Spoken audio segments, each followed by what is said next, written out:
இன்னைக்கு நம்ம பார்க்கக்கூடியது சனி பயிற்சி பலன்கள். நேற்றுக்கே நான் இன்ட்ரடக்ஷன் சனியை பற்றி சொல்லிட்டேன். நீங்கள் அந்த வீடியோவை எல்லாரும் பாருங்கள். பொதுவாக நீங்கள் முதல்ல என்னோட சேனலை வந்து நீங்கள் சப்ஸ்கிரைப் பண்ணி வச்சுக்கிட்டீங்கன்னா தான் நான் போடுற ஒவ்வொரு வீடியோவும் உங்களுக்கு ஆட்டோமேட்டிக்காக வரும். பக்கத்தில் இருக்க பெல் பட்டனையும் கிளிக் பண்ணுங்கள். நீங்கள் லைக் பண்ணுங்கள், ஷேர் பண்ணுங்கள், கமெண்ட்ஸ் கொடுங்க. ஓகேங்களா? எதுனாலும் கிளியராக கேளுங்க. சரிங்களா? சரி, நான் ஒவ்வொரு ராசிக்கும் நான் சொல்லிக்கிட்டே இருக்க வேண்டாம் தான் ஃபஸ்ட்டு ஒரு வீடியோவாக சனி பகவானை தனியாக போட்டேன். ஓகே, சரி. இப்போ மேஷ ராசிக்கு என்னன்னு பார்க்கலாமா? சரி, மேஷ ராசிக்கு சனி பகவான் இப்போ என்ன செய்யறாரு? 12ஆம் வீட்டுக்கு வர்றார். அப்போ முதல்ல இது 2.5 வருஷம் விரய சனியா வேலை செய்யறாரு. அடுத்த 2.5 வருஷம் ஜென்ம சனியா வேலை செய்வார். அதுக்கு அடுத்த 2.5 வருஷம் பாத சனியா வேலை செய்வார். அப்போ மேஷ ராசிக்கு இப்பதான் 7.5 சனி ஆரம்பமாயிருக்கு. அப்போ முதல்ல மங்கு சனியா இருப்பாரு, அதுக்கு பிறகு பொங்கு சனியா வருவாரு, அப்புறம் மரண சனியா வராரு இல்லையா? அப்போ இந்த இது நீங்கள் 7.5 வருஷமும் நம்ம கஷ்டப்படாம இருக்கிறதுக்கு நான் நேற்றுக்குள்ள வீடியோவில் என்ன பரிகாரம் பண்ணணும்னு சொன்னேன். சரி மேடம், அந்த பரிகாரம் எல்லாருமே செய்ய முடியாதே அப்படின்னு நீங்கள் இப்போ கேட்டீங்க. அதுக்கு நான் இன்னைக்கு சிம்பிளாக வீட்டில் இருந்தபடியே என்ன பரிகாரம் பண்ணணுங்கிறத நான் கடைசி சொல்கிறேன். ஓகேயா? சரி, அதுக்கு பிறகு இப்போ சனி பகவான் நான் சொன்னேன் 7.5 வருஷம் சனியிலே அஷ்டம சனியிலே சாதனையாளர்கள் நிறையவே இருக்காங்கன்னு சொன்னேன் இல்லையா? அப்போ அவங்க எப்படி சாதனை படைச்சாங்க, 7 சனியில் எப்படி வந்தாங்க அப்படிங்கிற விஷயத்தையும் நான் உங்களுக்கு இன்னைக்கு சூப்பர் டிப்ஸாக நான் தரப்போகிறேன். ஓகே, சரி. இப்போ பார்க்கலாம். மேஷ ராசிக்கு 12ஆம் வீட்டில் சனி பகவான் வரார். யார் சனி பகவான்? மேஷத்துக்கு 10, 11 குடையவன் 12. அப்போ 12ஆம் இடங்கிறது காலபுருஷனுக்கு ஏற்கனவே 12ஆம் வீடு தான், விரயஸ்தானம். அதில் ஒரு பாவ கிரகம் 12ஆம் வீட்டில் வருது. அப்போ அதில் இருந்தாலே அதுக்கு என்னெல்லாம் வேலை செய்யும்? பொதுவாக சனி பகவான் 12ஆம் வீட்டில் இருந்தால் பொதுவாக பாவ கிரகங்கள் இருந்தாலே அயன சயன தூக்கம் அதிகமாக வராது. அப்போ சீக்கிரம் அடிக்கடி அடிபடும், காலில் தான் அடிபடும். பொதுவாகவே சனி பகவானுக்கு இந்த முழங்காலில் இருந்து பாதம் வரைக்கும் சனி பகவானோட இல்லையா? தொடை வந்து குரு. அதுக்கு பிறகு நிறைய பேருக்கு பார்த்தீங்கன்னா இந்த முழங்காலில் இருந்து பாதம் வரைக்கும் நிறைய அடிபட்டுக்கூடியவங்கெல்லாம் பாருங்க, பணத்து மூலமாக கஷ்டப்பட்டுட்டே இருப்பாங்க. அதனால எப்பவுமே அதை அடிபடாமல் நீங்கள் பார்த்துக்கணும். ஓகே, அது அப்புறம் பாருங்க. அப்போ அடிபடுதல், பொருள் திருட்டு போடுதல், அதில் பொருள் தொலைந்து போதல், அதில் பொருளாதாரத்தில் கொஞ்சம் தடுமாற்றமாக இருக்கும், அதில் ஒரு ஏமாற்றம் இருக்கும், அதில் ஒரு இழப்புகள் இருக்கும். அப்போ 12ஆம் வீட்டில் சனி பகவான் இருந்தால் இந்த மாதிரி வேலையெல்லாம் செய்யும். அப்போ விரயஸ்தானம் சொல்லும்போது விரயமாகுது. சரி, இந்த விரயத்தை நம்ம எப்படி ஆக்கலாம்? சுப விரயமாக ஆக்கலாமா? ஏன்னா அது குருவோட வீடு. அப்போ குரு வீட்டில் இருக்கிறதுனால நம்ம சுப விரயமாக ஆக்கணும். அப்போ முதல்ல நீங்கள் உங்களோட ஏஜ் பார் நீங்கள் பிரிச்சுக்கணும். 1லேருந்து 27 வயசு வரைக்கும் முதல் சுட்டாக இருக்கும். அப்போ அவங்களுக்கு எப்படி சுப விரயம் வரும்? அப்போ ஒரு படிப்புக்காக சுப விரயம் வர்றதுக்கு வாய்ப்பு இருக்குது. இதுவே 2வது சுற்றா உள்ளவங்களுக்கு 30லேருந்து 60 வயசு உள்ள இருக்கிறவங்களுக்கு தொழில் மூலமாக ஒரு வேலையில் ஏறதுக்காக அதாவது தொழில் தொடங்கலாம் அப்படின்னு நினைப்பாங்க. அப்போ அவங்களுக்கு அதை சுப விரயமாக ஆக்கிக்கலாம். இப்போ நிறைய பேர் வெளிநாடு போகணும்னு நீங்கள் நினச்சிருந்தீங்கன்னா இப்போ வெளிநாடு போகிறதுக்கு நிறைய சந்தர்ப்பங்கள் இருக்குது. ஓகே, இதே 3வது சுற்று உள்ளவங்களுக்கு அவங்க இப்போ என்ன நினைப்பாங்க? எப்பா நமக்கு எல்லா வேலையும் முடிஞ்சாச்சு, சரி, அவங்க அப்படின்னு நினச்சிருப்பாங்க. அவங்களுக்கு என்னென்ன சின்ன சின்ன வரும்? கால் வலி வரும், இல்லை காலில் சின்ன சின்ன எரிச்சல்கள் வரும். இந்த மாதிரி வர்றதுக்கு வாய்ப்பு இருக்குது. சரி, புரியுதா? அப்போ நீங்கள் இந்த 7.5 சனியில் நீங்கள் ஃபஸ்ட்டு என்ன செய்யணும்னா, எதுக்குமே உணர்ச்சி வசப்படாதீங்க, அவசரப்படாதீங்க. இங்கே எதுவுமே எதிர்பார்க்காம இருந்தீங்கன்னா உங்களுக்கு எல்லாமே வெற்றி கிடைக்கும். அதுக்கு நான் உங்களுக்கு ஒரு 3 பாயிண்ட் சொல்கிறேன், அதை ஞாபகம் வச்சுருப்பீங்களா? இந்த 2.5 வருஷமும் நீங்கள் ஞாபகம் வச்சுக்கணும். என்ன செய்யணும்னா, நீங்கள் நிதானம், சமாதானம், பொறுமை, இந்த 3 உங்கள்கிட்ட இருந்துட்டுனா நீங்கள் இந்த 7.5 வருஷமாக நீங்கள் உங்களுக்கு ஒன்றுமே பாதிக்காதுங்க. நமக்கு அதுதான் முக்கியம், சரியா? ஏன்னா சனி பகவானுக்கு எது பிடிக்கும்? பணிவு தான் பிடிக்கும். ஓகேயா? சரி, இப்போ இந்த இதில் என்னென்னா, இப்போ நிறைய பேருக்கு ஜாதகருடைய மூத்த சகோதரனாக இருக்கட்டும், சித்தப்பாவாக இருக்கட்டும், அவங்க வெளிநாட்டுக்கு போகக்கூடிய சந்தர்ப்பம் கிடைக்கும். அப்போ ஜாதகத்தை கொஞ்சம் பணம் கேட்கலாம். பணம் கேட்டு அப்போ உங்களுக்கு கொஞ்சம் விரயம் ஆக வேண்டியிருக்கு. அப்போ இது சுப விரயம் தானே, அவங்களுக்கு உதவி செய்யலாமா? நிச்சயமாக உதவி செய்யலாம். அந்த மாதிரி உதவிகள் நீங்கள் செய்யுங்க. இதில் இருக்குது பிள்ளை ஒரு தொழில் தொடங்கணும்னு நினைக்கிறீங்க. ஏன்னா 10ஆம் அதிபதி 12, 10ஆம் அதிபதி தொழில், 12ஆம் அதிபதி 2வது ஒரு பிஸ்னஸ் பண்ணலாம் அப்படின்னு நினைக்கிறீங்க. அப்போ நீங்கள் 2வது தொழில் பண்ணிடணும். பணத்தை வச்சுட்டு இருக்க வேண்டாம், யார்கிட்டயா இன்ட்ரெஸ்ட்டுக்கெல்லாம் கொடுத்துடாதீங்க. அப்போ நீங்கள் ஒரு தொழிலில் இருக்கிற தொழிலே நீங்கள் கூட ஒரு பிரான்ச் வைக்கலாம்னு நினச்சிக்கலாம். அப்போ நீங்கள் அப்படி வச்சுருந்தாலும் உங்களுக்கு அந்த முதலீடு வந்து சுப விரயமாக ஆகும். புரியுதா? இது 3வது சுற்றா இருக்கக்கூடியவங்க அவங்க என்ன நினைப்பாங்க, சில பேர்லாம் பார்த்தீங்கன்னா என்னப்பா எப்போ நான் மோட்சத்துக்கு போகணும், நான் எல்லா கடமையும் முடிச்சிட்டேன், ஏன்னா நான் மோட்ச நிலையாக, அதுக்காகவே அவங்க கடவுளை பிரார்த்தனை பண்ணிட்டு இருப்பாங்க. நிறைய பேர் என்ன பண்ணுவாங்க தெரியுமா, சரி நம்மளோட இறப்பு செலவுக்கு நம்மளே ஒரு முதலீடு வச்சிருக்கணும்னு நினச்சிருப்பாங்க. ஏன்னா 12ஆம் இடம்ங்கிறது விரயம் இருக்குது, முதலீடு இருக்குது. அவங்க ஒரு பணத்தை சேவ் பண்ணி வச்சுருப்பாங்க, நம்ம பிள்ளைய கஷ்டப்படக்கூடாதுன்னு சொல்லி சேர்த்து வச்சுருப்பாங்க. ஓகேயா?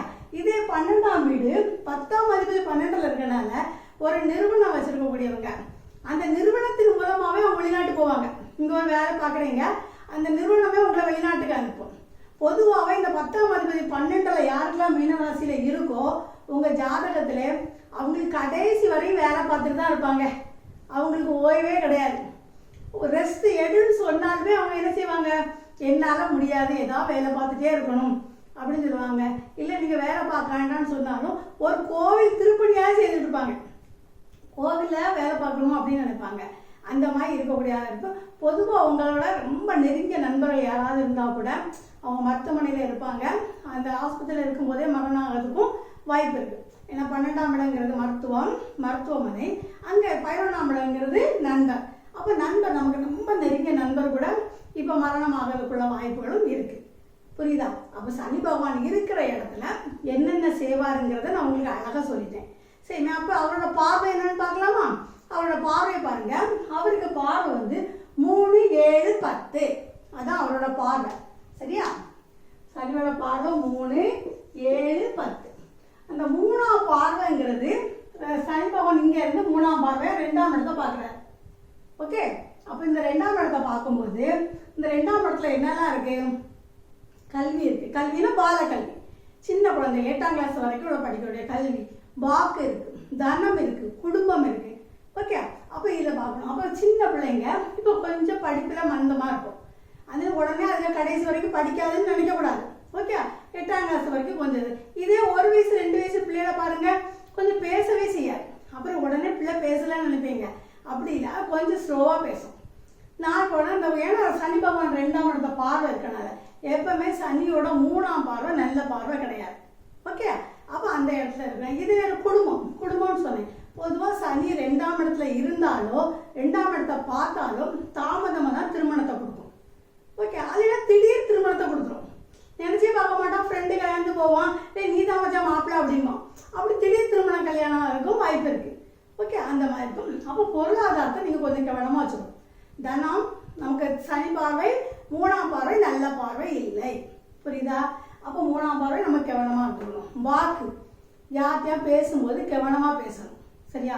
டக்குன்னு ஏதாவது பேசிட்டோம்னா மன கசப்பு வருமா, அப்போ அது பார்க்கணும். இதே அடுத்து பாருங்க 7ஆம் பார்வை.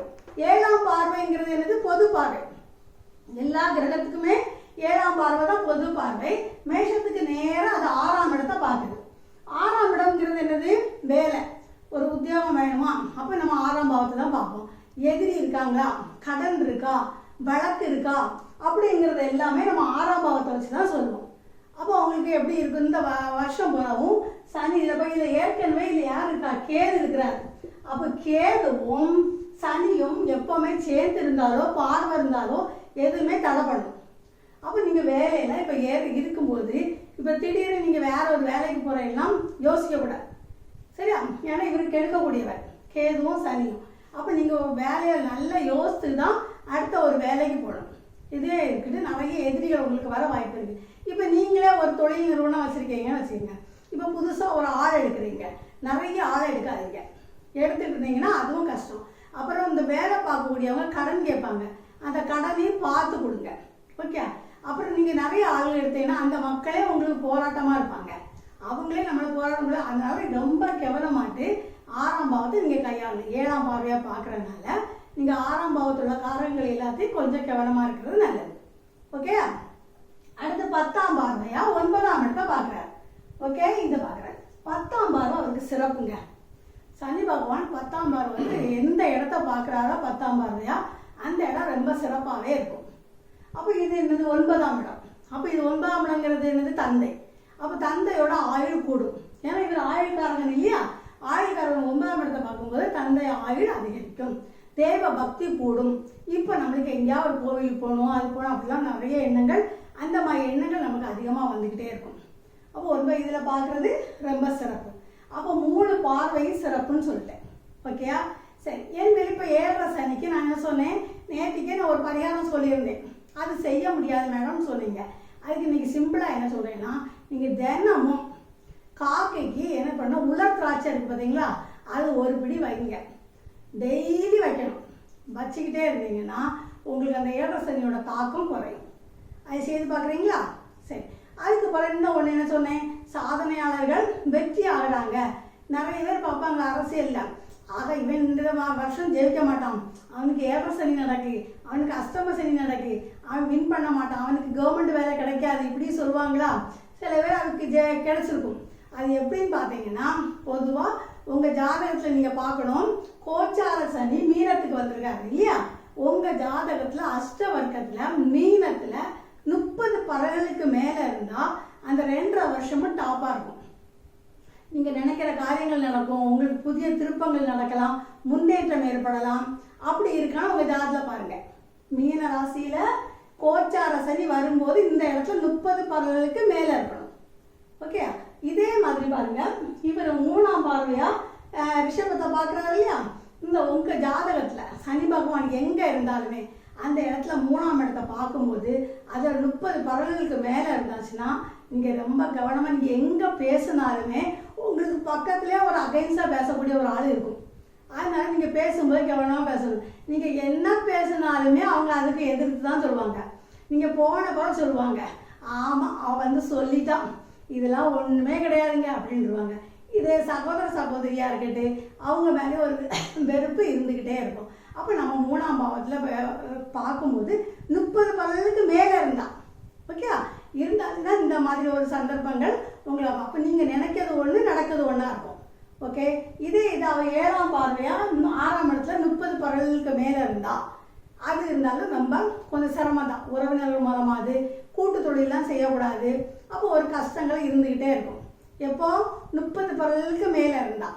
இதுவே 10ஆம் இடத்துல 30 பறவைகளுக்கு மேலே இருந்துன்னு வச்சுக்கோங்களா, அவங்களுக்கு சொந்த தொழில் பண்ணலாம், அவங்களுக்கு அரசியலில் இருக்குன்னா அரசியலில் போகலாம். அப்போ அந்த தசாபுத்தி நடக்கும் போதும் சனியோட சாதகமான தசாபுத்தி நடக்கும். அப்போ அவங்க ஒரு அரசியலில் நிற்பாங்க. நிற்கும் போது அவங்க டாப்பாக வந்துடுவாங்க. கவர்மெண்ட் வேலைக்கு அப்ளை பண்ணுவாங்க, கிடைச்சிடும். அப்போ சொந்த தொழில் பண்ணலாம்னு நினைக்கும் போது உங்கள் ஜாதகத்தை லக்கணம் எதுன்னு பாருங்கள், அதுக்கு நேர் 10ஆம் இடத்துல 30 பறவைகள் இருந்தால் சக்ஸஸ் தான். அதனால் அப்போ நிறைய பேர் என்ன பண்ணுவாங்க, 7.5 சனின்னு சொல்லி நீங்கள் பயப்பட வேண்டாம், தொழிலையும் கிங் ஆகலாம். ஓகே, சரி, நாளைக்கு ரிஷபராசிக்கு சந்திப்போமா? நன்றி, வணக்கம். அண்ட் இந்த வீடியோ உங்களுக்கு பிடிச்சிருந்துன்னா மறக்காமல் லைக் பட்டனை ப்ரெஸ் பண்ணிடுங்க. அண்ட் கூடவே இருக்க சப்ஸ்கிரைப் பட்டனையும் ப்ரெஸ் பண்ணிடுங்க.